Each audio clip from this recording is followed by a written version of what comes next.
Assalamualaikum warahmatullahi wabarakatuh. Kita menyambung kembali ya, cerita tentang KDRT dengan pemukulan atau ringan tangan kepada pasangan hidup kita ya. Dimana dia kali ini setelah melakukan pemukulan biasanya dari orang-orang yang emosional itu meminta maaf kepada orang yang dia aniaya. Misalnya ini kepada pasangan hidup Anda, baik itu pacar ataupun istri ataupun suami ya. Dan dia memohon maaf dari Anda agar memaafkan dia dan mengampuninya, dan memohon sekali kepada Anda untuk dapat kembali kepada Anda. Karena katanya dia sangat menyayangi Anda, karena itulah dia melakukan pemukulan. Karena dia sayang kepada Anda, tapi Anda menurut dia tidak mau mendengarkan dia, Anda tidak patuh dengan dia, maka akhirnya dia marah dan akhirnya dia melakukan pemukulan kepada Anda. Percayakah Anda kepada dia? Seperti yang sebelumnya di video saya jelaskan bahwa sebuah perilaku yang terbentuk itu adalah hasil proses berpikir sebenarnya. Tapi pada orang-orang yang emosional dengan pikiran kelam yang sudah terbiasa memukul, ataupun dia baru kali pertama memukul, bahwa memukul itu adalah sebuah keputusan dari dirinya untuk memukul dari orang yang ada di hadapannya. Dan pada saat dia sekali berhasil memukul, maka untuk memukul selanjutnya adalah hal mudah. Karena apa?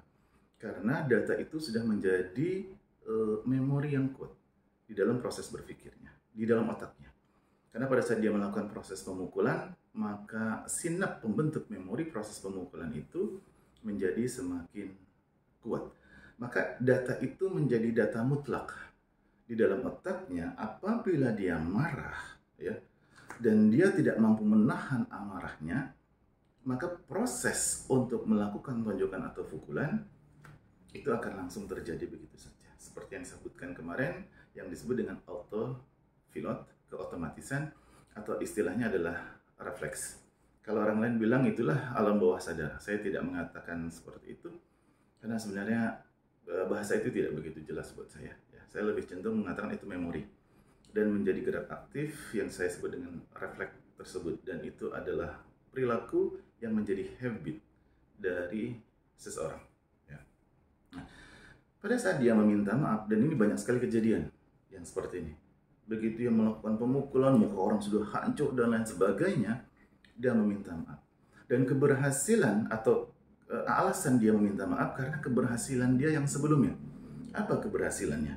Pada saat dia melakukan pemukulan dan tidak terjadi kehebohan, ya, misalnya hanya heboh Anda berdua saja, misalnya dari seorang wanita yang dipukul oleh seorang lelaki, atau seorang lelaki yang dipukul oleh seorang wanita, karena rasa sayang dari calon pasangan itu, padahal dia tahu laki-laki ini sudah memukul habis dirinya, ya, biru-biru badannya, berdarah hidungnya, berdarah mulutnya, bahkan biru di matanya. Tapi karena dia mengatakan saya masih sayang kepada kamu, saya masih mencintai kamu, okelah, saya maafkan kamu. Itu banyak alasan yang sering disampaikan, sehingga orang yang melakukan pemukulan atau KDRT ini, yang ringan tangan ini, mendapatkan maaf dari orang yang baru saja dipukulnya, ya. Karena berhasil satu kali pada saat dia melakukan pemukulan dan minta maaf dan berhasil dimaafkan, ditambah lagi penguatan alasan bahwa dari orang yang dipukul mau memaafkan karena dia masih mencintai dan menyayangi diri orang yang memukulnya. Maka ini sesuatu yang refleks pula di dalam proses berpikirnya. Kalaupun saya pukul dia, itu tanpa disadarin, ya, keotomatisan. Kalau orang bilang tuh alam bawah sadarnya, pada saat dia menerima data itu, maka dia mengatakan, orang ini masih mencintai saya. Orang ini masih mengharapkan saya. Ternyata saya biasa-biasa saja di hadapan dia walaupun saya sudah memukul dia. Ya. Ini yang harus hati-hati kepada Anda, orang yang sudah pernah dipukul oleh orang yang emosional seperti ini dan sudah ringan tangan. Ya, bahkan sudah muka Anda hancur dan lain sebagainya. Nah, karena berhasil satu kali Anda memaafkan, ya, dia menyadarin, orang yang memukul ini kadang menyadarin bahwa tidak mungkin orang lain yang dipukulnya akan memaafkan dan memberi kesempatan seperti Anda. Oleh karena itulah pada saat dia setelah selesai melakukan pemukulan, dia minta maaf, dia berani meminta maaf kepada Anda karena dia yakin Anda pasti mau balik dan memaafkan dia lagi. Ya.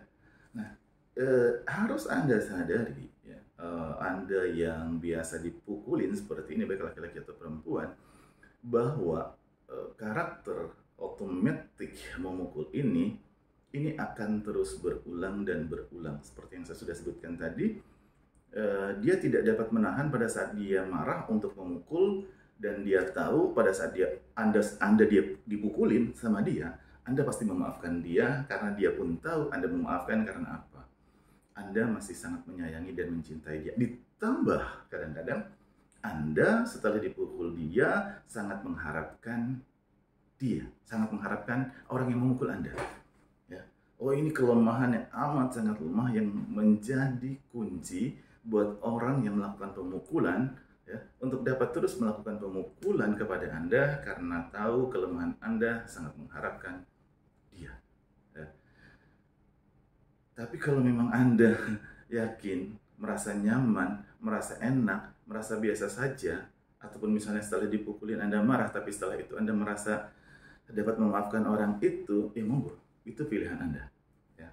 Saya di sini hanya menjelaskan saja karakternya bagaimana dan hal lainnya seperti apa. Tapi yang menerima kesakitan dan yang memaafkan dan mengampuni adalah Anda, itu adalah hak Anda. Tapi ingat, sekali Anda maafkan, maka pemukulan itu dapat terjadi lagi.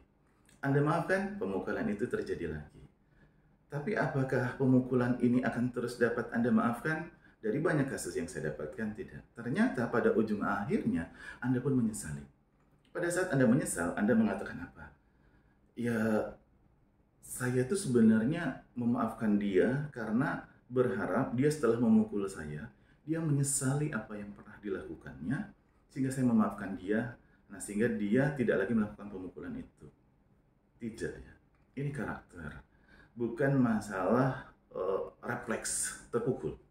Ya, bukan masalah refleks terpukul. Tapi memang ini sudah terbentuk karakter atau perilaku untuk memukul. Ya. Berbeda memang kalau dengan refleks. Tapi kalaupun dengan refleks, seorang yang refleks itu masih ada proses berpikir dan basic dasar karakter aslinya, dia tidak emosional. Sehingga makanya tidak dapat dikatakan bahwa dia tidak akan berubah.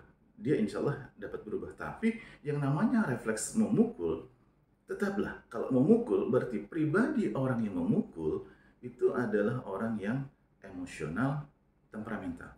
Bukan orang yang biasa saja, ya. Karakter lainnya tidak ada emosional, misalnya seorang yang penyabar, ya. Yang mampu menahan kadang-kadang itu adalah orang yang memang tipe karakter emosional tapi dia defensif, tidak ofensif, sehingga dia bilang begitu, aku ini berusaha menahan diri untuk tidak memukulmu, ya begitu. Walaupun aku marah amat sangat, ya. Nah, maka ini insya Allah tidak akan terjadi proses pemukulan, dan untuk ini Anda bisa memaafkan kepada dia, maka ajaklah proses pembicaraan lebih lanjut. Tapi kalau orang yang sudah memukul, Anda maafkan, insya Allah refleks itu tetap akan terjadi. Setelah berkali-kali bahkan bertahun-tahun hidup Anda bersama dia, barulah Anda menyadari ternyata dia tidak berubah sama sekali. Perilaku pemukulan itu tidak berubah, bahkan semakin kesini itu akan semakin parah. Ya, biasanya begitu. Yang tadinya hanya memukul tangan dengan tangan, memukul pada bagian tertentu, akhirnya memukulnya sudah berkali-kali dan sebagainya, dan akhirnya mengambil alat. Yang paling berbahaya terakhir adalah membunuh Anda. Itu amat sangat besar kemungkinannya, karena pikiran kelam pada seorang yang emosional itu tidak dapat dibendung sama sekali. Ya. Kalau saya menyarankan secara keilmuan, ya, pada saat seorang pasangan hidup, laki-laki ataupun perempuan yang sudah melakukan pemukulan kepada Anda, kalau Anda mau memaafkan, cobalah maafkan. Tapi begitu 2 kali dia melakukan, maka off. Cukuplah. Anda jadi samsak tinjunya dia. Samsak untuk MMA-nya dia. Ya. Jadi cukup untuk itu. Tidak perlu Anda harus hancur seluruh tubuh. Karena pukulan dimanapun di tubuh Anda, di kepala terutama misalnya, itu akan merusak otak Anda. Getaran yang begitu kuat pasti akan membuat sesuatu hal pada perilaku Anda semakin tidak tepat. Pada saat perilaku Anda tidak tepat dengan proses berpikir yang tidak tepat, maka cara berpikir Anda dan perilaku Anda tidak tepat, maka pasangan hidup Anda pun menjadi semakin marah kepada Anda karena tidak sesuai dengan keinginan dia, maka dia akan semakin marah. Ya. Jadi kasihan diri Anda, dan itu susah untuk diperbaiki. Pukulan pada mata akan mengakibatkan glaukoma dan akhirnya kebutaan. Pukulan pada hidung akan mengakibatkan kerusakan. Pukulan pada mulut akan menghancurkan gigi Anda. Dan gigi palsu juga mahal ya. Pukulan pada perut akan menyebabkan organ dalam Anda akan rusak dan hancur. Pukulan pada dada, kalau kalau tulang rusuk Anda patah, juga bagaimana? Apakah itu yang Anda pertahankan? Ya, walaupun dengan kata dibaliknya, saya masih menyayangi dan mencintai kamu, dan saya masih memberikan kesempatan kepada kamu untuk kamu berubah. Ya. Sekali lagi, perubahan itu bukan begitu mudah. Yang pasti dia harus konsul kepada ahli dan menyadari bahwa dia pemarah, dan setiap kali dia marah, ya, dia harus benar-benar mampu menahan dirinya untuk tidak melakukan pemukulan itu. Kemungkinan besar juga dia harus minum obat-obat tertentu ya, untuk dia mampu menahan amarah dan menjadi seorang yang sabar. Ya. Jangan hanya Anda saja yang dipukulin yang sabar. Kadang-kadang terbalik ya, kita yang dipukulin yang sabar, yang mukulin tidak sabar. Akhirnya kita dipukulin terus. Maka sabarlah Anda dalam kehidupan, bahwa kalau dia sebagai pasangan hidup atau calon pasangan hidup Anda, hanya dari banyak kebaikan terus Anda dipukul satu, ya kan, dan badan Anda hancur, Anda tetap mempertahankannya dia, buat saya itu terlalu bodoh buat diri Anda. Dan kalaupun punya anak, biasanya genetis ini akan diturunkan. Mudah-mudahan genetis Anda yang sabar yang diturunkan, bukan genetis Anda yang dari pasangan hidup Anda yang suka memukul dan amarah ini. Nanti Anda akan merasakan. Anda lihat saja sekeliling Anda, mungkin ada yang sudah punya anak atau yang punya saudara yang punya anak, di mana bapak ibunya pemarah, biasanya hasilnya seperti ini. Jadi kalimat maaf yang dikeluarkan dari mulutnya dan tidak akan mengulangi lagi, buat saya itu adalah kebohongan. Karena apa? Ini tetap dapat akan terjadi, dan refleks proses pemukulan itu yang tidak dapat di-stop oleh orang yang biasa melakukan pemukulan ini. Untuk menyetop refleks, ya tidak bisa. Ya. Contoh, Anda mau terinjak paku, terinjak duri, langsung tangan Anda bergerak. Bisakah dihentikan pada saat terkena paku?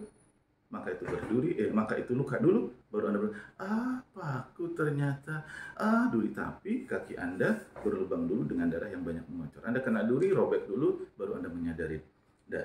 Karena refleks adalah salah satu mekanisme pertahanan diri, dan refleks memukul kepada lawan, komunikasi kita, baik itu laki-laki atau perempuan, juga adalah mekanisme pertahanan diri buat orang yang emosional dan terbiasa memukul.